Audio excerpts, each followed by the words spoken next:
नमस्कार अंकल जी। नमस्कार। सबसे पहले तो मैं पीआर देश की खबर और दंगल टाइम्स इनका मेरी तरफ से धन्यवाद करता हूँ। आज मेरा ये लाइव देने के लिए आए हैं। तो अंकल जी, जैसे कि चुनावी माहौल है, चुनाव का बिगुल बढ़ चुका है। चुनाव की डेट भी निकल चुकी है, तो सभी ने अपने अपने अभी नॉमिनेशन भरने हैं और सभी अपने अपने दावेदारी पेश कर रहे हैं। और आप एक अपनी ईमानदार छवि के धनी हो और अपनी ईमानदारी से जाने जाते हो। और क्या लगता है आपको, ये बड़े बड़े जो धुरंधर है, पैसे के बल पे बड़ी बड़ी गाड़ियाँ हैं, लग्जरी सिस्टम है उनका, तो क्या लगता है उनके बीच में आप टिक पाओगे? मैं कांग्रेस पार्टी कार्यालय में मैंने एक एप्लीकेशन दी और पार्टी के जो 20,000 रुपये भरने वो मैंने भर के अपनी उम्मीदवार जिताई है। और उम्मीदवार इसलिए कि मैं हमेशा जनता के बीच में रहा हूँ। मैंने सेवा की है, लूट नहीं मचाई।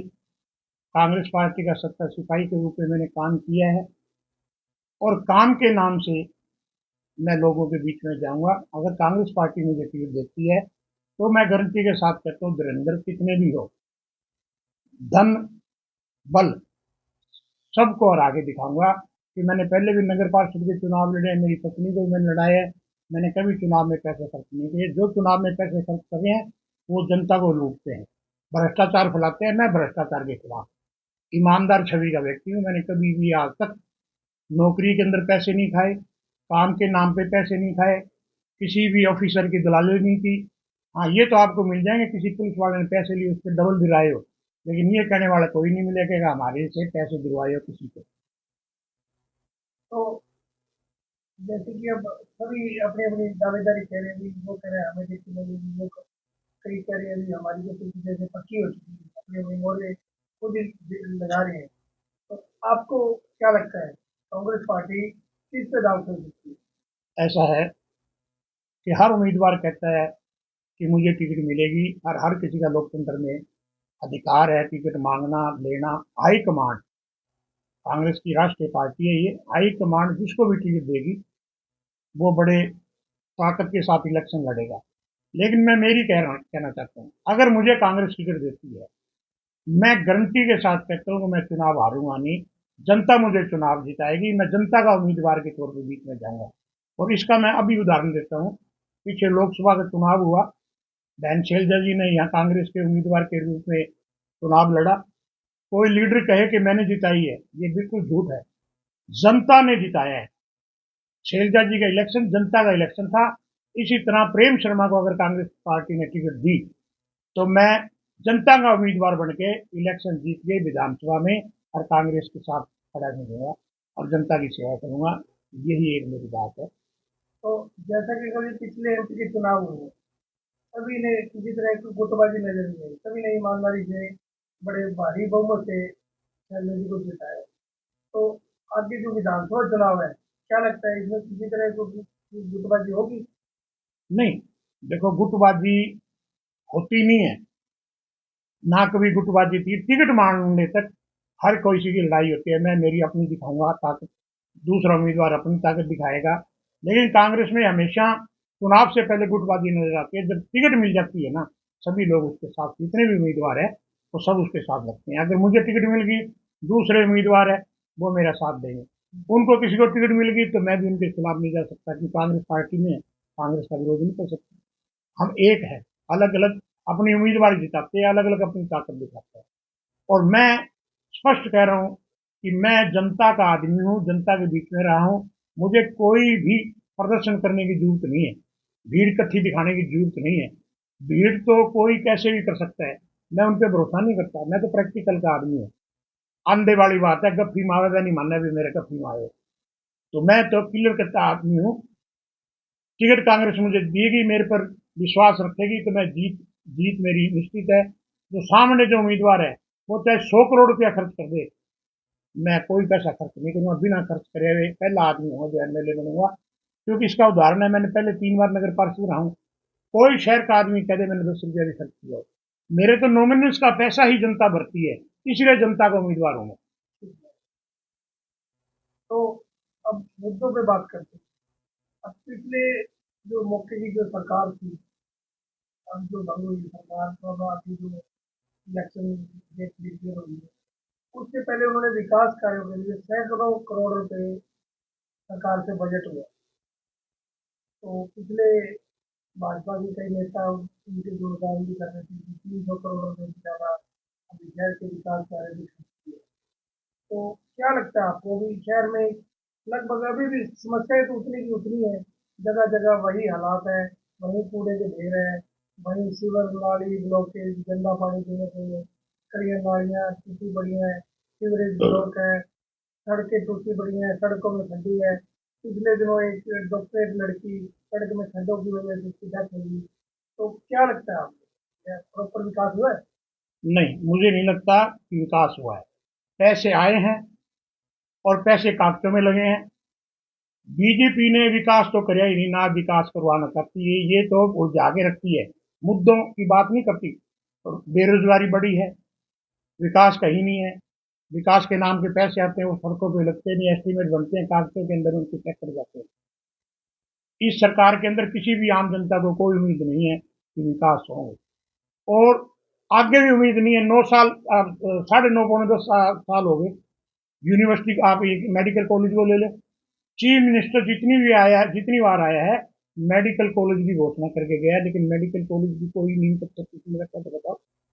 राष्ट्रपति का वो हुआ है, जो पहली बार ऐसा हुआ है कि राष्ट्रपति ने उद्घाटन किया हो पत्थर से, और आज तक कोई काम नहीं हो, एक ईंट भी नहीं लगी। बीजेपी पे तो भरोसा है ही नहीं किसी का। जनता को इन्होंने उलझा के रखा है, मंदिर के नाम पे, मस्जिद के नाम पे, जातिवादी पे और पे, इन्हीं पे उलझा के रखा है। कोई रोजगार नहीं, कोई विकास नहीं, कुछ नहीं। जैसे कि पिछले दिनों विधायक था भाई, इन्होंने लोगों से वादे कर रहे थे मिनिस्टर को पेरिस बना देंगे। तो क्या लगता है, इन्होंने पेरिस बनाया है, या पेरिस बनाने का कोई रोड मैप है कुछ इनके पास, या सिर्फ इनके वादे रहे हैं? और प्रॉपर जो इतनी लोगों की जगह जगह से लोग शिकायतें भी कर रहे थे, मीडिया के माध्यम से भी, अखबारों के माध्यम से भी बहुत तरह के आरोप भी लगे हैं भ्रष्टाचार की ओर से। तो आज तक किसी भी शिकायत की ओर पे कोई कार्रवाई नहीं हुई। इससे क्या लगता है? देखो, कोई विधायक कहे या विधायक का भाई कहे या बीजेपी का नेता कहे या चीफ मिनिस्टर कहे कि सिरसा को मैं पेरिस बनाऊंगा, मैं उनका धन्यवाद करता हूँ। पेरिस बनाने की बात करते हैं, लेकिन पेरिस बनाई तो सही। मैं एक सीधी सीधी बात करना चाहता हूँ कि 1995 में मेरी पत्नी नगर पार्षद बनी, और लक्ष्मण दास अरोड़ा ने एक बयान दिया था कि मैं सिरसा को चंडीगढ़ बनाना चाहता हूँ। और 96 के अंदर हरियाणा विकास पार्टी बंसी लाल की सरकार बन गई। और सरकार बनने के बाद मैंने सीएम साहब को कहा, बाबूजी, मैं, मंत्री ने ये बयान दिए कि सिरसा को मैं चंडीगढ़ बनाना चाहता हूँ, लेकिन मैं एमएलए नहीं हूँ। एमएलए नहीं बना, आपने कोशिश की लेकिन मैं नहीं बना, टिकट किसी और को मिल गई कोटे में। लेकिन मैं मेरे वार्ड को चंडीगढ़ जरूर बनाना चाहता हूँ। क्या बना, तेरे को रोका किसने है? मैंने कहा मैं सीमेंट की सड़कें गलियां बनाना चाहता हूँ।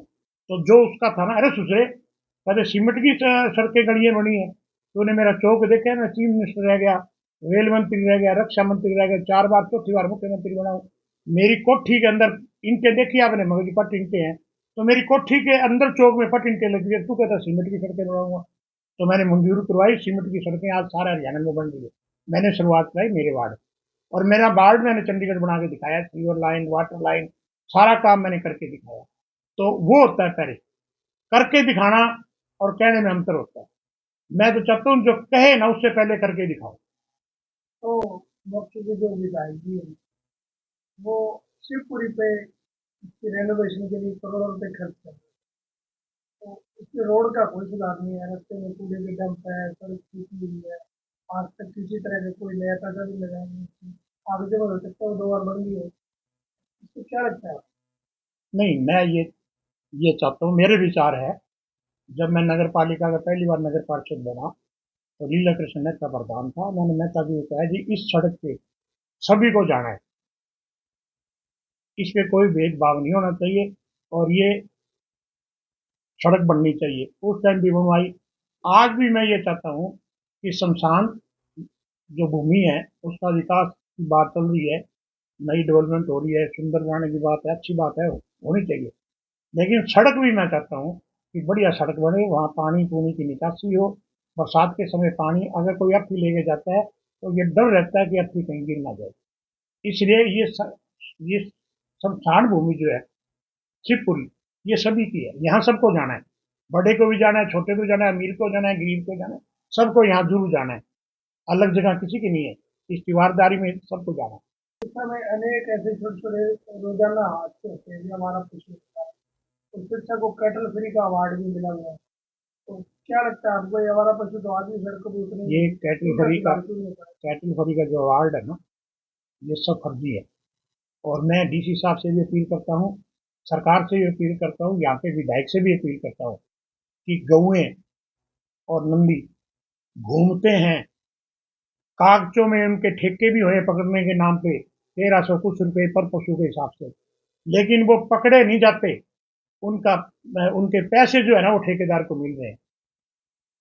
सच्चा दिल से अगर ये बीजेपी सरकार कहती है गऊ हमारी माता है, ये नारा था ना इनका, ये बीजेपी वाले गऊ को माता समझते हैं, तो हर बीजेपी के नेता को एक गऊ आवारा जो घूम रही है लटकाते हुए, उसको अपने घर पे बांध के उसकी सेवा करनी चाहिए, वो है सच्ची गऊ भक्ति। तो गौशाला दो के सामने उनकी दुर्गति हो रही है जी। सारा शहर देख रहा है, दुर्गति में लटका रहे हैं। गौशाला नाम गौशाला है, लेकिन गौएं वहाँ ले जाते नहीं, उनके नाम का लोग चंदा भी देते हैं। लेकिन मैं कहता हूँ सबसे बड़ा पाप है। मैं पद अधिकारियों से कहना चाहता हूँ, गौशाला के जो पद अधिकारी है या तो पद छोड़े और पद रखते हैं गौशाला के नाम का, प्रधान का, सेक्रेटरी का, तो ये आवारा गौएं जो है ना वो गौशाला में ले जाए। दुधारू गौएं तो सब रखते हैं, गौशाला वाले अगर दुधारू गौएं रखते हैं, उनकी सेवा करते हैं, तो वो तो दूध बिकता है। लेकिन आवारा गौएं जो लट खा रही है, उनको गौशाला में होना चाहिए।